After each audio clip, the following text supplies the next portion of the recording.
Candidates and welcome to the YouTube channel of Government Crackers. आज बहुत important topic पे बात करने जा रहे हैं, which is about serious examination. क्योंकि आप सबको पता है कि रिटन एग्जामिनेशंस बहुत ज़्यादा क्लोज है। तो लास्ट 10 डेज जो आपका स्ट्रैटेजी, जो आपकी अप्रोच होनी चाहिए, चाहे आप वर्किंग प्रोफेशनल हो, चाहे आप स्टूडेंट हो, चाहे आपकी इंग्लिश स्ट्रॉन्ग हो या आपकी इंग्लिश वीक हो, बहुत इंपॉर्टेंट होता है कि आप क्वेश्चन के सेट को समझे, क्वेश्चन के डिविजन को समझे, एक अच्छा अटेम्प्ट ऑफ स्कोर क्या होता है, कितने क्वेश्चन आपको एटलीस्ट अटेम्प्ट करने चाहिए, क्या आपकी स्ट्रेंथ होनी चाहिए। सो ओवरऑल लास्ट के दिनों में आपका क्या एक अप्रोच होना चाहिए, क्योंकि अभी तक आपने अपनी प्रिपरेशन पूरी कर ली है, but you can try multiple approaches and check कि कौन सा बेटर आपके लिए सूट आउट करता है। So here is one particular approach and strategy जो आज तक I think it has been working so far with change in trends, change in everything, and lot of students are getting benefit. I personally got benefited. बहुत सारे मेरे students ने इस चीज़ को किया है regularly and they sort of succeed in that. तो I thought of sharing the same with you. तो अभी मैं यहाँ पे स्टेप बाय स्टेप आपके साथ स्टार्ट करने वाली हूँ कि एक्चुअली किस तरीके से सबसे पहले आपको मार्किंग स्कीम और सिस्टम समझने की जरूरत है, डिपेंडिंग अपॉन कि आप OTA के लिए जा रहे हैं, IMA AFA के लिए जा रहे हैं। सेकंड इंपॉर्टेंट थिंग इज कि आपको नेगेटिव मार्किंग समझना बहुत इंपॉर्टेंट है, क्योंकि इसमें नेगेटिव मार्किंग एप्लीकेबल होती है। थर्ड इज कि कितने टॉपिक्स आते हैं, क्या उनका डिवीजन होता है मार्क वाइज, कितना वेटेज होता है इस सेक्शन का, और अकॉर्डिंगली आप देख सकते हैं कि आपकी क्या स्ट्रेंथ्स है और आपको कौन से सेट ऑफ क्वेश्चंस को अप्रोच करना चाहिए। उसके बाद हम पूरे क्वेश्चन पेपर को एनालिसिस करेंगे और पूरे क्वेश्चन पेपर में आपको लाइव एक्सप्लेन करूंगी कि कौन से टॉपिक को क्वेश्चन पेपर में आप कैसे आइडेंटिफाई करेंगे, साथ ही इनको सॉल्व करने की बेस्ट ट्रिक्स क्या होती हैं जो आप इजीली यूज आउट कर सकते हैं। कहीं पे एलिमिनेशन, कहीं पे यूपीएससी आपको डायरेक्टली आंसर्स बताता है, तो वो सारी चीजें हम इसमें देखेंगे। तो कहीं मत जाइए, बने रहिए एंड तक और आइए इसे शुरू करते हैं। सबसे पहले अगर मैं बात करूं एग्जामिनेशन पैटर्न की, समझना बहुत इंपॉर्टेंट होता है, क्योंकि बहुत सारे ऐसे फ्रेशर कैंडिडेट्स होते हैं जो इस पार्ट को मिस आउट कर देते हैं। तो अगर आप IMA, INA एंड IFA के लिए एग्जामिनेशन दे रहे हैं तो आपके तीन एग्जामिनेशन, तीन सब्जेक्ट्स होते हैं, English, general knowledge and mathematics.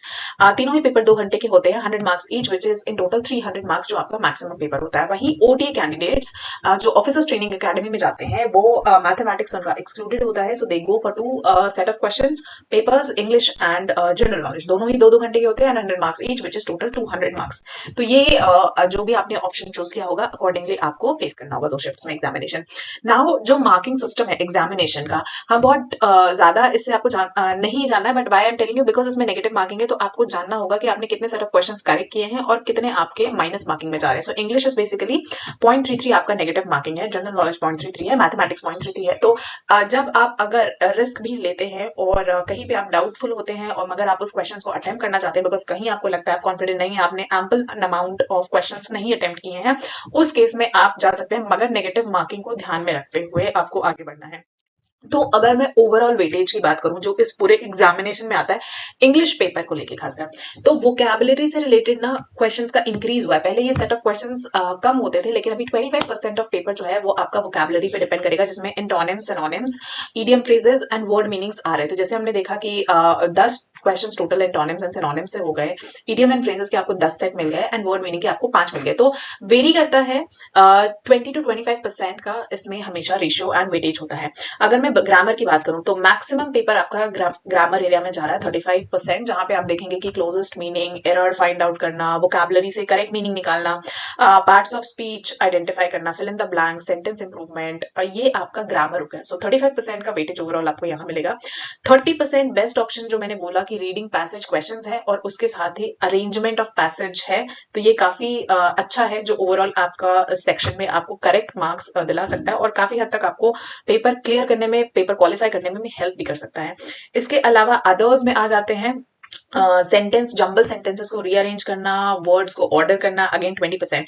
तो अगर आप देखें grammar, reading comprehension and others, ये कहीं ना कहीं इंटर रिलेटेड है, बिकॉज अगर मैं फर्स्ट 20-25% को अगर एक्सक्लूड कर दूं which has some moderate difficulty level, grammar से लेके अदर तक, ये जो नीचे के 3 पार्ट्स हैं, ये these sections are quite easy और ये आप इजीली सॉर्ट आउट कर सकते हैं और इजीली इनको आप अप्रोच कर सकते हैं, क्लियर कर सकते हैं। तो क्योंकि अगर आपके लास्ट 10 डेज में आप अप्रोच करना चाह रहे हैं और आपने जो भी स्ट्रैटेजी यूज की है, मतलब सबकी स्ट्रैटेजी अलग हो सकती है डिपेंडिंग अपॉन योर स्ट्रेंथ, मैं नहीं बोलूंगी कि आप पर्टिकुलरली इसे फिगर आउट करिए, मगर those people who are not good in English, जिनको इंग्लिश में थोड़ी वीकनेस है, they can actually go for this particular strategy. और वहां पे आप फोकस कर सकते हैं कि अगर आपको लग रहा है idiom phrases are difficult, synonym, antonyms are difficult, word meanings में क्योंकि वोकैबुलरी काफी स्ट्रांग होनी चाहिए, वो डिफिकल्ट पार्ट है, तो उसको एक्सक्लूड करके आप अपना 80% यहाँ से पेपर क्वालिफाई कर सकते हैं बहुत इजीली और बहुत इजीली मार्क्स गेन आउट कर सकते हैं। कैसे, वो सारे क्वेश्चंस भी मैं अब आपको दिखा देती हूँ कि क्या क्या सेट ऑफ क्वेश्चंस हैं जो आप इजीली देख सकते हैं हर टाइप के, क्योंकि बहुत सारे लोगों को क्वेश्चंस भी नहीं पता होता कि क्या क्वेश्चंस होते हैं। जैसे मैंने बोल दिया स्पॉटिंग एरर, तो कैसे क्वेश्चंस आएंगे,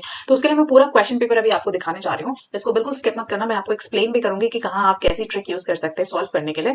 तो अब क्वेश्चन पेपर देखते हैं सीडीएस का एग्जामिनेशन का इंग्लिश का लास्ट कुछ ईयर्स के, देखते हैं इसको।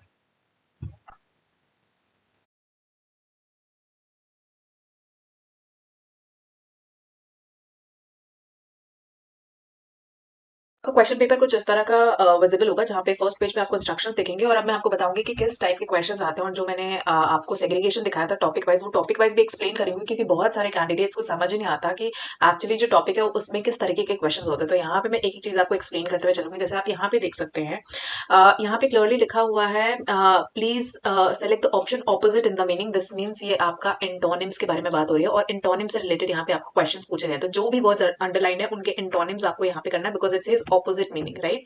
उसके अलावा अगर आप दूसरे सेट की तरफ देखते हैं, तो यहाँ पे देखते हैं, यहाँ पे क्लियरली लिखा हुआ है कि ब्लैंक स्पेस में आपको जो अप्रोप्रिएट वर्ड्स है, so this is another type of fill in the blanks, जिसमें आपको अप्रोप्रिएट वर्ड्स लिखने हैं यहाँ पे। तो ये आपको सेंटेंस यहाँ पे कंप्लीट करना है। अगर आप कभी इनकी मीनिंग्स को समझते हैं, जैसे मैं अगर यहाँ पे एग्जांपल लूं कि working in dim light dash eyes issues as glaucoma, तो प्रेसिपिटेट्स, इरेडिकेट्स, एलिमिनेट्स। अगर आप डिम लाइन में काम करते हैं और देखेंगे तो इन वर्ड्स का मीनिंग बिल्कुल ऑपोजिट होता है, ऑल टुगेदर डिफरेंट होता है। इरेडिकेट और एलिमिनेट मतलब खत्म करना, वाइल डिम लाइट में जब हम काम करते हैं तो इट एक्चुअली कॉन्ट्रीब्यूट्स कि हमारे आई इश्यूज में प्रॉब्लम हो सकती है। तो फर्स्ट वर्ड बहुत इजीली जाता है। तो इस तरीके से कभी आप एलिमिनेशन मेथड से भी बहुत इजीली अपने क्वेश्चंस को सॉल्व कर सकते हैं, बट श्योरली उसमें आपका वोकैबुलरी थोड़ा सा स्ट्रांग होना चाहिए।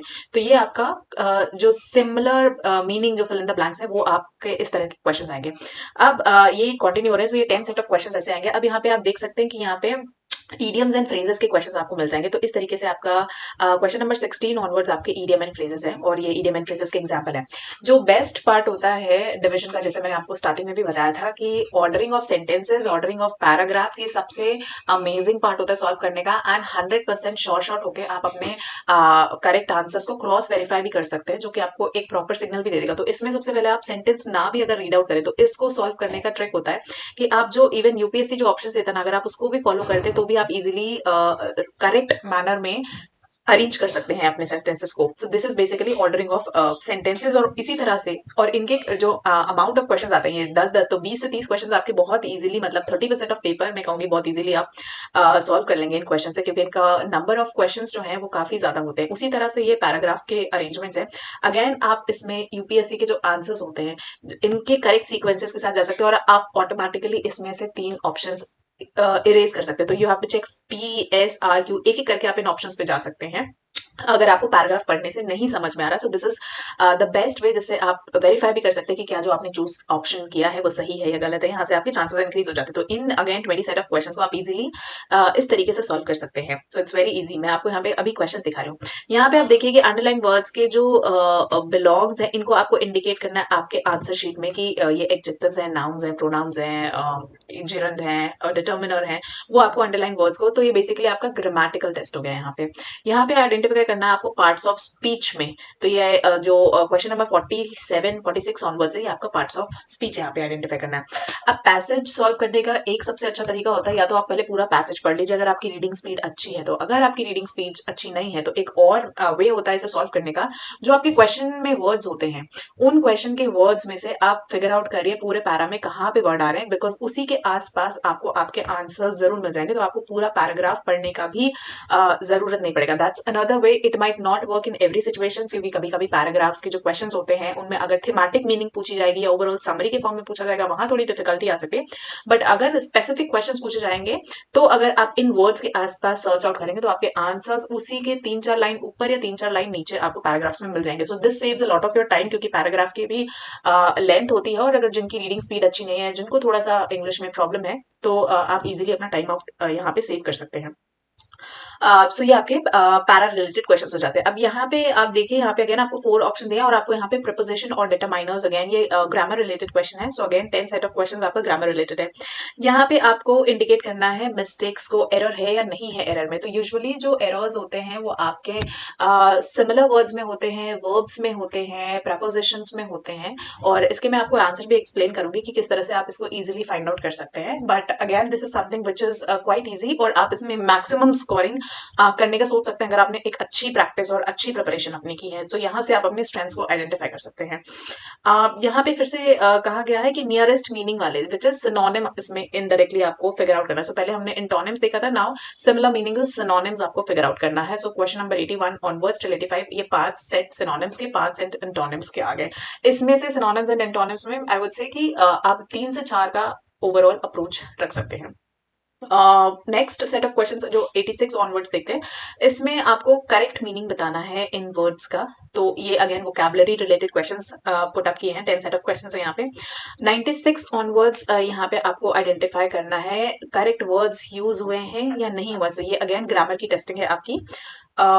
एंड देयर आफ्टर लास्ट में आपको अगेन कंबाइन करके जो मोस्ट अप्रोप्रिएट कॉम्बिनेशन है वो आपको यहाँ पे आइडेंटिफाई करना है इन पैराग्राफ्स की रीड आउट करने के बाद। तो ये आपका बेसिक ग्रामर टेस्टिंग आ जाता है। तो ग्रामर टेस्टिंग का जो हमने देखा है वो रेशियो क्वेश्चंस का काफी ज्यादा इंक्रीज हो गया। तो ये बेसिकली इस तरीके से कुछ आपके क्वेश्चंस आते हैं जो आपको सॉल्व करने होते हैं, और लास्ट में अगर आप कुछ रफ वर्क करना चाहते हैं तो यहाँ पे आपको ऑप्शन मिलता है। सबसे पहले अगर मैं बात करूँ एग्जामिनेशन पैटर्न की, समझना बहुत इंपॉर्टेंट होता है क्योंकि बहुत सारे ऐसे फ्रेशर कैंडिडेट्स होते हैं जो इस पार्ट को मिस आउट कर देते हैं। तो अगर आप आईएमए, आईएनए एंड आईएफए के लिए एग्जामिनेशन दे रहे हैं तो आपके 3 एग्जामिनेशन, 3 सब्जेक्ट्स होते हैं, English, general knowledge and mathematics. तीनों ही पेपर 2 घंटे के होते हैं, 100 marks each, which is in total 300 marks जो आपका मैक्सिमम पेपर होता है। वहीं ओटीए कैंडिडेट्स जो ऑफिसर्स ट्रेनिंग अकेडमी में जाते हैं वो मैथमेटिक्स उनका एक्सक्लूडेड होता है। So they go for 2 set of questions, papers English and general knowledge, दोनों ही 2-2 घंटे के होते हैं, 100 marks each, which is total 200 marks. तो ये जो भी आपने ऑप्शन चूज किया होगा अकॉर्डिंगली आपको फेस करना होगा 2 शिफ्ट्स में एग्जामिनेशन। नाउ जो मार्किंग सिस्टम है एग्जामिनेशन का, हम बहुत ज्यादा इससे आपको नहीं जानना है, but why I am telling you because इसमें नेगेटिव मार्किंग है। तो आपको जानना होगा कि आपने कितने सेट ऑफ क्वेश्चंस करेक्ट किए हैं और कितने आपके माइनस मार्किंग में जा रहे हैं। सो इंग्लिश इज बेसिकली 0.33 आपका नेगेटिव मार्किंग है, जनरल नॉलेज 0.33 है, मैथमेटिक्स 0.33 है। तो जब आप अगर रिस्क भी लेते हैं और कहीं पे आप डाउटफुल होते हैं और मगर आप उस क्वेश्चन को अटेम्प्ट करना चाहते हैं बिकॉज कहीं आपको लगता है आप कॉन्फिडेंट नहीं है, आपने एम्पल अमाउंट ऑफ क्वेश्चंस नहीं अटेम्प्ट किए हैं, उस केस में आप जा सकते हैं, मगर नेगेटिव मार्किंग को ध्यान में रखते हुए आपको आगे बढ़ना है। तो अगर मैं ओवरऑल वेटेज की बात करूं जो इस पूरे एग्जामिनेशन में आता है इंग्लिश पेपर को लेके खासकर, तो वोकैबुलरी से रिलेटेड ना क्वेश्चंस का इंक्रीज हुआ है। पहले ये सेट ऑफ क्वेश्चंस कम होते थे, लेकिन अभी 25% ऑफ पेपर जो है वो आपका वोकैबुलरी पे डिपेंड करेगा, जिसमें antonyms, synonyms, idiom phrases and word meanings आ रहे थे। जैसे हमने देखा कि 10 question total antonyms and synonyms से हो गए, इडियम एंड फ्रेजेस के आपको 10 सेट मिल गए एंड वर्ड मीनिंग के आपको 5 मिल गए। तो वेरी करता है, 20 to 25% का इसमें हमेशा रेशियो एंड वेटेज होता है। अगर मैं ग्रामर की बात करूं तो मैक्सिमम पेपर आपका ग्रामर एरिया में जा रहा है 35%, जहां पे आप देखेंगे कि closest meaning, error find out करना, वोकैबुलरी से करेक्ट मीनिंग निकालना, पार्ट्स ऑफ स्पीच आइडेंटिफाई करना, fill in the blank, sentence improvement, ये आपका ग्रामर हो गया। सो 35% का वेटेज ओवरऑल आपको यहाँ मिलेगा। 30% बेस्ट ऑप्शन जो मैंने बोला कि रीडिंग पैसेज क्वेश्चंस है और उसके साथ ही अरेंजमेंट ऑफ पैसेज है, तो ये काफी अच्छा है जो ओवरऑल आपका सेक्शन में आपको करेक्ट मार्क्स दिला सकता है और काफी हद तक आपको पेपर क्लियर करने में, पेपर क्वालिफाई करने में भी हेल्प भी कर सकता है। इसके अलावा अदर्स में आ जाते हैं सेंटेंस, जंबल सेंटेंसेस को रीअरेंज करना, वर्ड्स को ऑर्डर करना, अगेन 20%। तो अगर आप देखें grammar, reading comprehension and others, ये कहीं ना कहीं इंटर रिलेटेड है, बिकॉज अगर मैं फर्स्ट 20-25% को अगर एक्सक्लूड कर दूं which has some moderate difficulty level, grammar से लेके अदर तक ये जो नीचे के 3 पार्ट्स हैं, ये these sections are quite easy और ये आप इजीली सॉर्ट आउट कर सकते हैं और इजीली इनको आप अप्रोच कर सकते हैं, क्लियर कर सकते हैं। तो क्योंकि अगर आपके लास्ट 10 डेज में आप अप्रोच करना चाह रहे हैं और आपने जो भी स्ट्रैटेजी यूज की है, मतलब सबकी स्ट्रैटेजी अलग हो सकती है डिपेंडिंग अपॉन योर स्ट्रेंथ, मैं नहीं बोलूंगी कि आप पर्टिकुलरली इसे फिगर आउट करिए, मगर those people who are not good in English, जिनको इंग्लिश में थोड़ी वीकनेस है, they can actually go for this particular strategy. और वहां पे आप फोकस कर सकते हैं कि अगर आपको लग रहा है idiom phrases are difficult, synonym antonyms are difficult, word meanings में क्योंकि वोकैबुलरी काफी स्ट्रांग होनी चाहिए, वो डिफिकल्ट पार्ट है, तो उसको एक्सक्लूड करके आप अपना 80% यहाँ से पेपर क्वालिफाई कर सकते हैं बहुत इजीली और बहुत इजीली मार्क्स गेन आउट कर सकते हैं। कैसे, वो सारे क्वेश्चंस भी मैं अब आपको दिखा देती हूँ कि क्या क्या सेट ऑफ क्वेश्चंस हैं जो आप इजीली देख सकते हैं हर टाइप के, क्योंकि बहुत सारे लोगों को क्वेश्चंस भी नहीं पता होता कि क्या क्वेश्चंस होते हैं। जैसे मैंने बोल दिया स्पॉटिंग एरर, तो कैसे क्वेश्चंस आएंगे, तो उसके लिए मैं पूरा क्वेश्चन पेपर अभी आपको दिखाने जा रही हूँ, इसको बिल्कुल स्किप मत करना, मैं आपको एक्सप्लेन भी करूंगी कि कहाँ आप कैसी ट्रिक यूज कर सकते हैं सॉल्व करने के लिए। तो अब क्वेश्चन पेपर देखते हैं सीडीएस का एग्जामिनेशन का इंग्लिश का लास्ट कुछ ईयर्स के देखते हैं इसको। हमने देखा पूरा 24 का, अगर मैं फर्स्ट एंड सेकंड पेपर दोनों को कंपेयर करूं और उससे प्रीवियस इयर्स में भी ऑलमोस्ट सेम पैटर्न रहा है, बट कहीं ना कहीं क्वेश्चन के नंबर्स जो है थोड़े बहुत इंक्रीज या डिक्रीज हुए हैं, कुछ सेक्शन के वेटेज इंक्रीज हो गए हैं, कुछ के डिक्रीज हो गए हैं। तो यहाँ पे जो हमने देखे वो देखे कि वर्ल्ड क्लासेस पैसेजेस के 10-10 क्वेश्चन थे, आपको सिनोनिम्स के 5, इंटोनिम्स के 5 मिले थे, पेयर्ड वर्ड के यूजेज के 10 क्वेश्चन मिले थे, prepositions, determiners जो ग्रामर वोकैब का था वो 10 क्वेश्चन थे, स्पॉटिंग एरर्स आपके 10 थे, मैचिंग लिस्ट 5 थी, अडॉप्शन ऑफ बोरोड वर्ड्स वे 5, फ्रेजल वर्ब्स को यूज करना 5 थे, कॉमनली यूज्ड वर्ड्स वे 5, ordering of sentences, ordering of words ये आपके 10-10 थे, तो गेट के 20, antonyms 5, fill in the blanks 5 and idioms and phrases 5। ये आपका रीसेंट ट्रेंड एनालिसिस है, and most probably it will go like this for 2025 as well. तो what should B now the good attempt, आप इसको श्योरली अपनी strategy के हिसाब से चेंज कर सकते हैं। तो अगर ऑपोजिट वर्ड्स हैं, अगर आपकी इंग्लिश अच्छी है तो श्योरली आप 3 से 4 गुड अटेम्प्ट्स जा सकते हैं। एक आध वर्ड ऐसा कोई आ सकता है, हो सकता है जो डिफिकल्ट हो, मगर अगर आपकी वोकैब अच्छी नहीं है तो आप श्योरली इस नंबर को रिड्यूस कर सकते हैं। ट्राई करिए, अगर आप 5 में से 1 या 2 अटेम्प्ट कर पाए, उससे ज्यादा आप इसमें चांसेस मत लीजिए, which is your antonyms and synonyms. Fill in the blanks में very good attempt would be अगर 6 से 8 के अटेम्प्ट होते हैं आपके, सो आप इसकी अच्छी प्रैक्टिस कर सकते हैं, बिकॉज काफी फिल इन द ब्लैंक्स जो होते हैं वो ईजी होते हैं। डिफिकल्टी लेवल जो है वो इसमें उतना ज्यादा नहीं पाया जाता, क्योंकि वो आपका मॉडरेट लेवल आ जाता है इंटोनिम्स सिनोनिम्स का। उसी तरह इडियम्स एंड फ्रेजेस का इजीली आप लोग 3 से 4 अटेम्प्ट कर सकते हैं। जंबल पैराग्राफ 12 to 16 है उन कैंडिडेट्स के लिए जिनकी इंग्लिश कहीं ना कहीं वीक है, but those who are good in English, जो कॉन्फिडेंट है काफी, I would say go for somewhere 18 to 19 और वहां पे जाके आप कर सकते हैं। This is a normal average strategy that I am sharing. Again जिनकी ग्रामर स्ट्रॉन्ग है they can go for 8 to 9, while जो थोड़े से वीक हैं they can go for 6 to 8 depending upon कि आपकी ग्रामर की अंडरस्टैंडिंग कितनी है। तो जो सिंपल ग्रामर है, जहाँ पे वर्ब्स हैं, prepositions हैं, ये आप इजीली सॉल्व आउट कर सकते हैं। रीडिंग कॉम्प्रिहेंसिव में मेरी कोशिश रहेगी कि हर कोई एटलीस्ट 8 से 9 क्वेश्चंस को अटेम्प्ट करे, बिकॉज यहाँ पे आपको इजीली या तो आप पैराग्राफ पढ़ के इनको सॉल्व करिए, या फिर आप जो मैंने आपको अप्रोच और स्ट्रैटेजी बताई कि आप उन या तो आप यूपीएससी के ऑप्शंस को यूज करिए, और सेकंड मेथड होता है कि आप वर्ड्स को फिगर आउट करिए, सेंटेंसेस को फिगर आउट करिए और देखिए कि वो आपके पैराग्राफ्स में कहाँ है।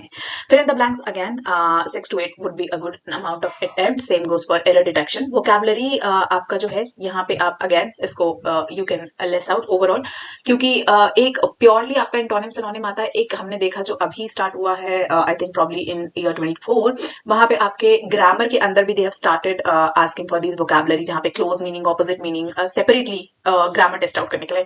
सो अगेन यहाँ पे आप देख सकते हैं कि अगर आप 5 to 10 का रेशियो लेके चल सकते हैं, डिपेंडिंग अपॉन किसका क्या सेक्शन वीक है, क्या सेक्शन स्ट्रॉन्ग है। अगर आपकी इंग्लिश अच्छी है तो you go for maximum number, अगर आपको थोड़ा सा डाउट है तो अगेन अगर 10 क्वेश्चन टोटल आते हैं तो आई थिंक 3 to 4 क्वेश्चन ऐसे रहेंगे जो इजीली सॉल्व आउट हो जाएंगे, while the other would be of some moderate difficulty. तो आप ट्राई कर सकते हैं।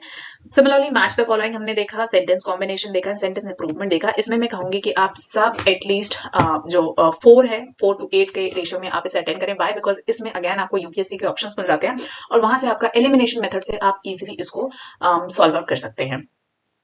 So I hope this video was useful for you. In a similar manner मैं mathematics and current affairs section के लिए भी upload कर दूंगी, so that it is easy for you to go through them and accordingly आप अपनी strategy और अपनी strengths के साथ इस examination को clear कर सकते हैं easily। और साथ ही बहुत सारे बच्चे parallelly SSB interview की भी preparation करते हैं, तो already उसके batches start हो चुके हैं। आपको जो भी details चाहिए written examination upcoming या SSB interview के batches के लिए, आप जा सकते हैं Government Crackers की website पे, और वहाँ पे अभी बहुत सारे multiple offers available हैं। जैसे कि आप सबको पता है कि I only take very limited number of students, not running entire coaching institute. So जिन भी बच्चों को personal guidance लेनी है, SSB की preparation करनी है, वो surely जाके अपने आप को enroll कर सकते हैं, and within 24 hours you'll be getting enrolled.